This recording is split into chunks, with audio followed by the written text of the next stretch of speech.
வணக்கம் சார். வணக்கம் பாலாஜி சார். வணக்கம் பாலாஜி சார். முதல்ல இந்த அரசாங்கத்துக்கிட்ட ஒரு டிரான்ஸ்பரன்சி இருக்கா அப்படின்ட்டு நாங்கள் தெரிந்து கொள்ள விரும்புகிறோம். அதனால் இந்த கேள்வியை வைக்கிறேன் சார். 2025-26க்கான பாலிசி நோட்டு, மதுவிலக்கு மற்றும் மாயத்தீர்வை தொடர்பான பாலிசி நோட்டு தமிழ்நாடு அரசாங்கத்தினுடைய வெப்சைட்டில் இருக்கு. நீங்கள் அந்த நேரத்தில் சட்டமன்றத்தில் இருந்தவர்.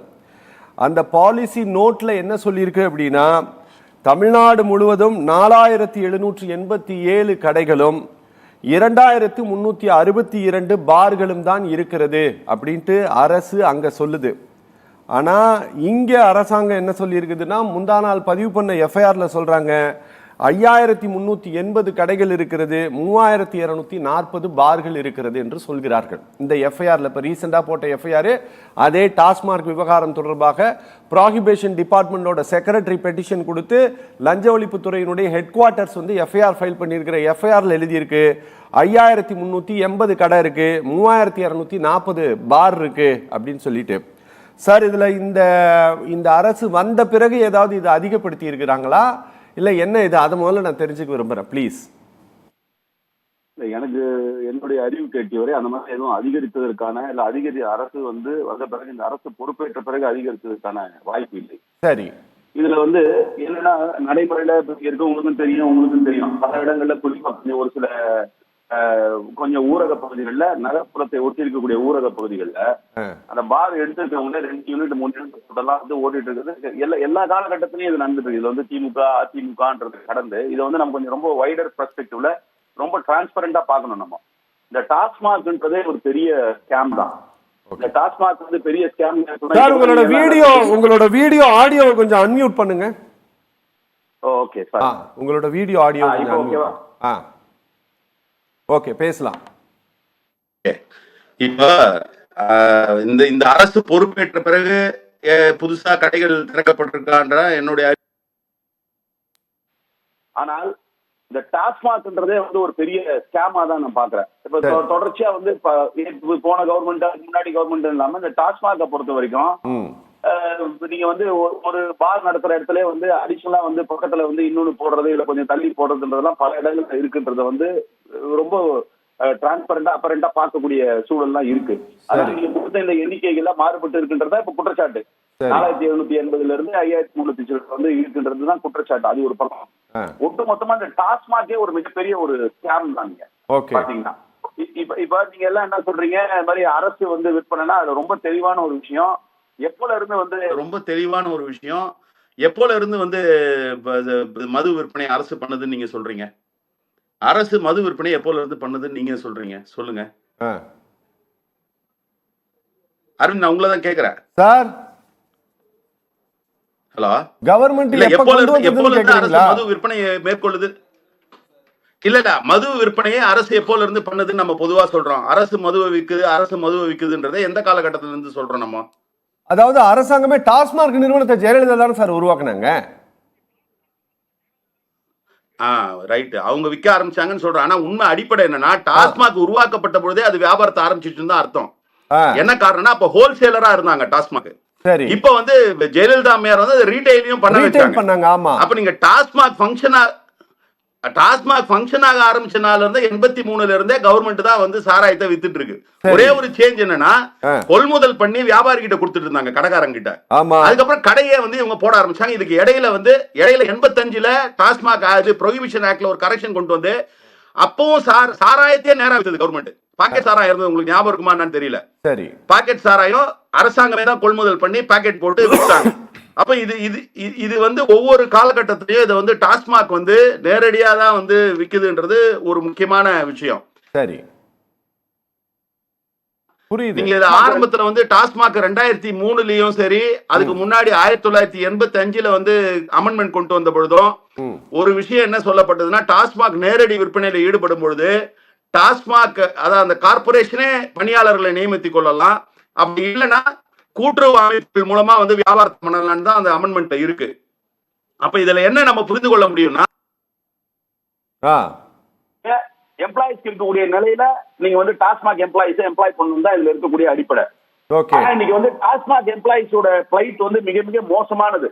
இப்ப நீங்க இந்த டாஸ்மாக்ல முதல்ல ஆள் எடுக்கும்பொழுது முதல்ல வந்து அதுக்கான ஆட்கள் வந்து கொஞ்சம் குறைவா வந்தாங்க.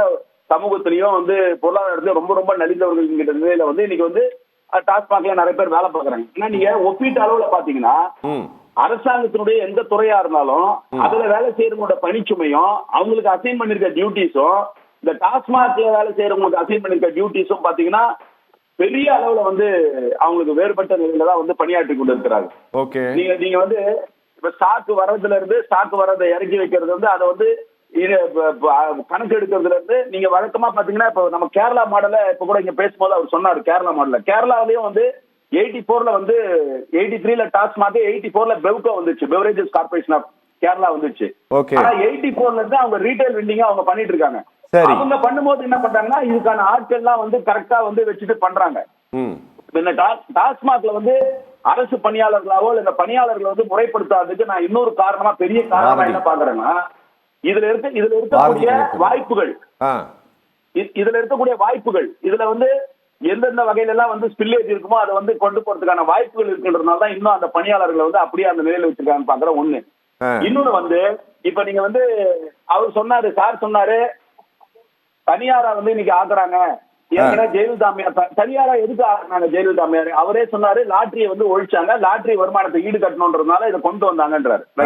கரெக்ட் அவர் சொன்னது. அப்போ கொண்டு வராங்கன்னா அது எடுத்தா என்னன்னா பிரைவேட்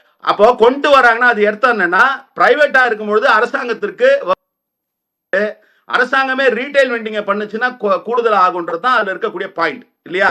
ஓகே கரெக்ட் தானே? அரசாங்கம் நேரடியா பண்ணாங்கன்னா கூடுதல் வருவாய் வரும். ஆனா இப்ப மீண்டும் பிரைவேடைஸ் பண்ணா எப்படி கூடுதல் வருவாய் வரும்? கரெக்ட் நீங்க கேக்குறது. அந்த கூடுதல் வருவாய் வர்றதுக்கான வாய்ப்புகளை உருவாக்குறதுக்கான ஒரு சிஸ்டம் தான் வந்து இவங்க ப்ரோபோஸ் பண்ணதுன்னு நான் கெஸ் பண்றேன். இல்ல கெஸ்ன்றத விட நான் வந்து அதை வந்து புரிஞ்சுக்கிறேன். ஆனா இன்றைக்கு அமைச்சர் வந்து சொல்லியிருக்காரு அந்த மாதிரி நடவடிக்கை இல்லன்னு. ஏன் இதை சொல்றேன்னா நீங்க எலைட் பார்ஸ் கொண்டு வந்தாங்க இல்லையா? எலைட் பார்ஸ் எந்த பகுதிகளில் கொண்டு வந்தாங்க, எந்த பகுதிகளில் சக்சஸ்ஃபுல்லா இருக்காது? நகர பகுதிகளில், மாநகர பகுதிகளில்.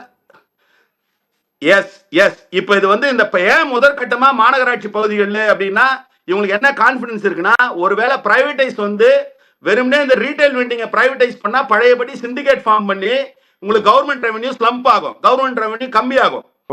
அதே நேரத்துல நீங்க பிரைவேடைஸ் பண்ணும்போதே அதை மாடர்னைஸ் பண்றேன், மேம்போக்கா வந்து குடிக்கிற பழக்கம் இருக்கவங்களுக்கு இல்ல வந்து அந்த மதுவை வந்து கன்சியூம் பண்றவங்களுக்கு இருக்கக்கூடிய ஒரு உளவியல் இன்னும் கொஞ்சம் நாங்க வந்து வசதியா கொடுக்குறோம், பெரிய அளவுல வந்து உங்களுக்கு பாரெல்லாம் உருவாக்கி தரோம்னு தனியார் பண்ணாங்கன்னா அப்ப என்ன ஆகும்னா அதுல வந்து உங்களுக்கு கூடுதலா வருவாய் பார்க்க முடியும்ன்ற மாதிரியான ஒரு முயற்சியா தான் அதை பாக்குறேன். இல்ல இன்னொரு ஆபத்தையும் வந்து நான் வந்து சுட்டிக்காட்ட விரும்புறேன்.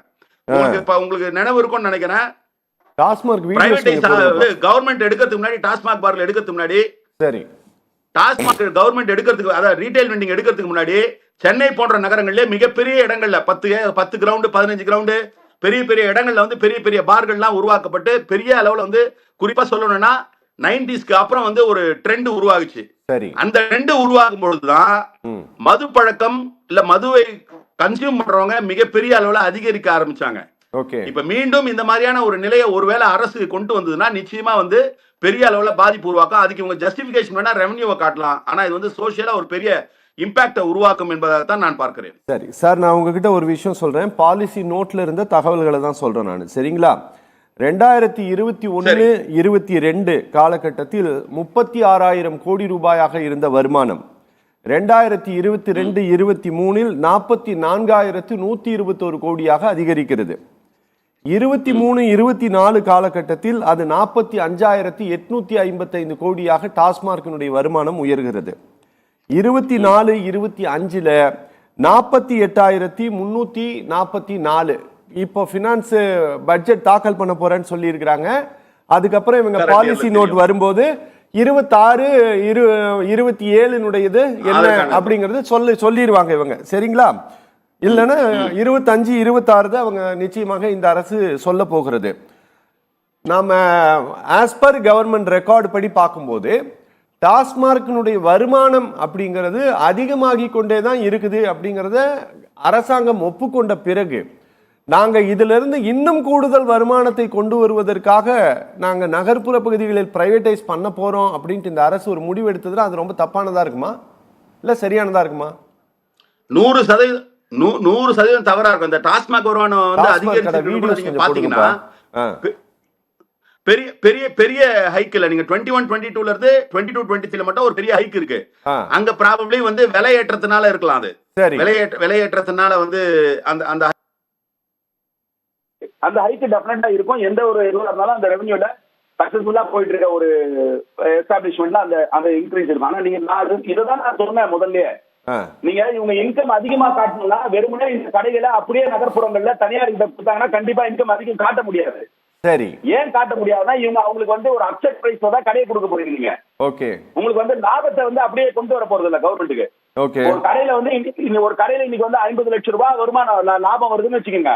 அந்த கடை ஏலம் போகும்போது கடையை எடுக்கிறவங்க எல்லாம் சிண்டிகேட் ஃபார்ம் பண்ணி ஒரு 5 லட்சம் 6 லட்சத்துக்கு அந்த கடையை எடுப்பாங்க. அப்ப எப்படி உங்களுக்கு கவர்மெண்ட்டுக்கு பணம் வரும்?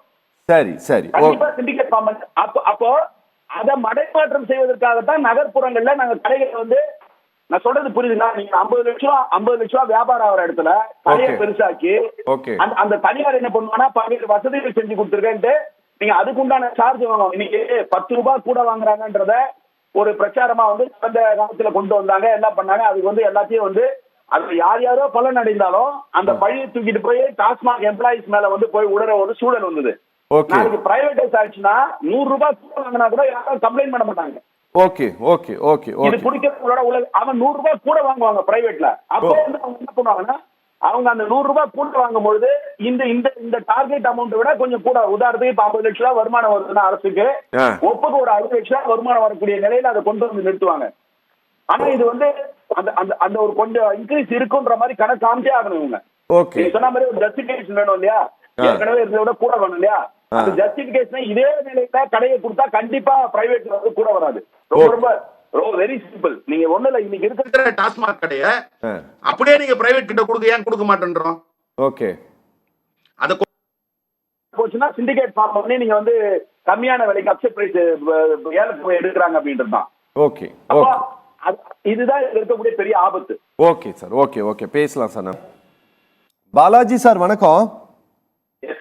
பாலாஜி சார், கோயம்புத்தூர்ல இருந்து ஷீரடி வரையில் பாரத் கௌரவ் ஸ்கீம் அப்படிங்கிற அடிப்படையில் ஒரு ட்ரெயின் வந்து விட்டாங்க சார். இந்தியாஸினுடைய ஃபர்ஸ்ட் பிரைவேட் ட்ரெயின்.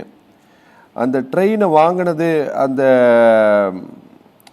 அதுக்கான அந்த ஒப்பந்தத்தை எடுத்தது அப்படின்னா யாருன்னா மார்டின் குடும்பம் தான் எடுத்தது. அது உங்களுக்கு தெரியும்னு நினைக்கிறேன், நினைவு நல்லா 2022 வந்து அது நடந்தது சார். சார், திமுகவிற்கு இவ்வளோ பணம் கொடுத்த பிறகு எங்களுக்கு நாங்கள் இந்த பிஸ்னஸில் இறங்குறதுக்கு ஆர்வம் காட்டணும் அப்படின்ட்டு நான் சொல்லலை, ஜோஸ் சார்லஸ் மார்டின் தான் சொன்னார். அதே போல் அவங்க பாரதிய ஜனதா கட்சிக்கும் ஒரு 100 crore கொடுத்தாங்க எலக்டோரல் பாண்ட் மூலமாக. அவங்களுக்கு இந்த ரயிலினுடைய சர்வீஸ் வந்து கிடைச்சது. அப்போவே வந்து கம்யூனிஸ்ட் கட்சிகள் எல்லாம் இதை கொடுத்ததுக்கு இது கிடைச்சதான்ட்டு பேசினாங்க. சார், இப்போ இந்த கவர்மெண்ட் வந்த பிறகு எங்களுக்கு ரொம்ப நல்லா தெரியும், சென்னையினுடைய பூங்காக்களின் பராமரிப்பை கூட எல்லா பூங்காவையும் பராமரிக்கிறதுக்கு ஜோனாக சொல்கிறாங்க, கிளப் பண்ணி தான் ஒரே பர்சனுக்கு கொடுத்துட்டு இருக்கிறாங்க. சின்ன சின்ன பஸ் ரூட் ரோடாக இருக்கட்டும், பஸ் ரூட் இல்லாத சாலைகளாக இருக்கட்டும், தெரு சாலைகளாக, இதை எல்லாமே தனித்தனியாக செய்து கொண்டிருந்தவர்கள் எல்லாம் இப்போது தவிர்க்கப்பட்டு அதை கிளப் பண்ணி ஒரு பல்க் டெண்டராக தான் இப்போ கொடுக்குறாங்க. ஒருவேளை இந்த 2500 கடைகள் தனியார் மயமாக்கணும் அப்படிங்கிற முடிவுக்கு இந்த அரசு வந்தது அப்படின்னா 2500 புதியதாக ஆண்டர்பிரனர்ஸை இவங்க உருவாக்க போகிறார்களா, அல்லது ஒரே நபர்கள் கிட்ட மார்டின் குழுமத்துக்கிட்டே இதை கொடுப்பதற்கான வாய்ப்பும் இருக்கிறதா? ரொம்ப சிம்பிள். இந்த கவர்மெண்ட் இல்ல, எந்த கவர்மெண்ட் வந்தாலும் ஒரு மோனோபொலி உருவாகுறதுன்றது ரொம்ப ரொம்ப இயல்பானது. நீங்க சொன்ன மாதிரி மோனோபொலி ஏன் உருவாகணும் அப்படின்னா இவங்களுக்கு வந்து எல்லாமே வந்து பாயிண்ட் ஆஃப் கான்டாக்ட், ஒரு பாயிண்ட் ஆஃப் கான்டாக்ட் ஆயிடும். சரி, ஒண்ணு மோனோபொலி பர்டிகுலரா லிக்கர்ல ஏன் உருவாகுதுன்னு பார்க்கணும். நீங்க லாபம் வந்து இது மதுவை வாங்கி விக்கிற கடையில மட்டும் லாபம் இல்ல, மதுவை ப்ரொக்யூர் பண்ற டிஸ்டிலரியிலயும் லாபம் இருக்கு இல்லையா? கரெக்ட். டிஸ்டிலரியை ரன் பண்றவங்க இவங்களை விட பெரிய ஹவுசஸ், அதாவது மிகப்பெரிய நிறுவனங்கள், அவங்களுக்கு வந்து வால்யூம் ஆஃப் பணம் புழங்குறது வந்து மிக அதிக அளவுல புழங்குது. சரி, அவங்க கஷ்டப்பட்டு பிரைவேட்டா, இப்ப நீங்க வந்து மார்க்கெட்டிங் தானே இது, நீங்க ஒரு பொருளை உற்பத்தி பண்ற பெரிய நிறுவனம் ஒரு ஆளா போய் மார்க்கெட்டிங் பண்ணி பண்றதை விட ஒட்டுமொத்தமா அவங்களுக்கே ஒரு சேனல் இருந்ததுன்னா கொண்டு போய் கொட்டணும்னு தானே பார்ப்பாங்க. புரியுது. போன்றவர்கள் வந்து மிகப்பெரிய பொலிட்டிக்கல் இன்ஃபுளுன்ஸா இருந்தாங்க. உங்களுக்கு தெரியும், ஆந்திரால என்டிஆர் கவுத்துட்டு சந்திரபாபு நாயுடு வந்ததே வந்து மது இவங்க வியாபாரிகளால் தான் மாதிரிலாம் நமக்கு தெரிய வருது. அப்போ இது வந்து யார் பண்றாங்கன்றத விட கண்டிப்பா இது மோனோபொலி ஆகுன்றதுல ஒரு மாற்று கருத்தே இருக்க முடியாது. ஓகே, இவங்க தான் பண்ணணும் அவங்க தான் பண்ணணும் கிடையாது. இதுக்கு டிஸ்டிலரிஸும் வந்து ஸ்டெப்ஸ் எடுப்பாங்க. ஓகே, டிஸ்டிலரிஸும் ஸ்டெப்ஸ் எடுத்து அவங்க வந்து ஒரு ஒரு மோனோபொலி கிரியேட் ஆகிறதுக்கான வாய்ப்பை வந்து கண்டிப்பா உருவாக்குவாங்க. இது யார் பண்றாங்கன்றத பத்தி நாம வந்து கவலைப்படுறத விட ரெண்டு விஷயத்த பத்தி நம்ம கவலைப்படணும். ஒண்ணு, மோனோபொலி ஆகும்ன்றது ஒரு பக்கம். மோனோபொலி ஆகிறவங்க மது வியாபாரத்தை, மது விற்பனையை அதிகரிக்கணும்ன்றதுக்காக அவங்க கையாளக்கூடிய நடவடிக்கைகள். நீங்க கூட கேட்டீங்க, அவரு கேட்டீங்க, இது வரைக்கும் அமைச்சர் வந்து நேரடியா வந்து இந்த மாதிரியான பார்லாம் இன்க்ரீஸ் பண்றதுக்கான இது தனியார் பிரைவேடைஸ் பண்றதுக்கான எந்த அறிவிப்பும் செய்யல. நீங்க இன்னைக்கு கூட வந்து அவர் வந்து பிரைவேடைஸ் பண்ற நோக்கம் இல்லைன்ற மாதிரி ஒரு பேட்டி கொடுத்த மாதிரி நான் பார்த்தேன். இன்றைக்கு மாலையில ஒரு செய்தித்தாள்ல பார்த்தேன். அப்படி இல்லைன்றாரு. ஆனா எங்க நமக்கு கிளாரிட்டி இல்லைன்னா, இப்ப ஒரு விஷயம் ஏற்கனவே வந்து ஒரு அமெண்ட்மெண்ட் கொடுத்திருக்காங்க ரூல்ஸ் அண்ட் ரெகுலேஷன்ஸ்ல, டாஸ்மாக் ரூல்ஸ் அண்ட் ரெகுலேஷன்ஸ்ல ஒரு அமெண்ட்மெண்ட். சரி, பாரு இது ஒயின் ஷாப் இருக்கிற இடத்துலயே தான் பார் இருக்கணும்ன்றதுல இருந்து 100 மீட்டர் தள்ளி இயங்கலான்றத ஒரு அமெண்ட்மெண்ட் கொடுத்திருக்காங்க. ஒண்ணு.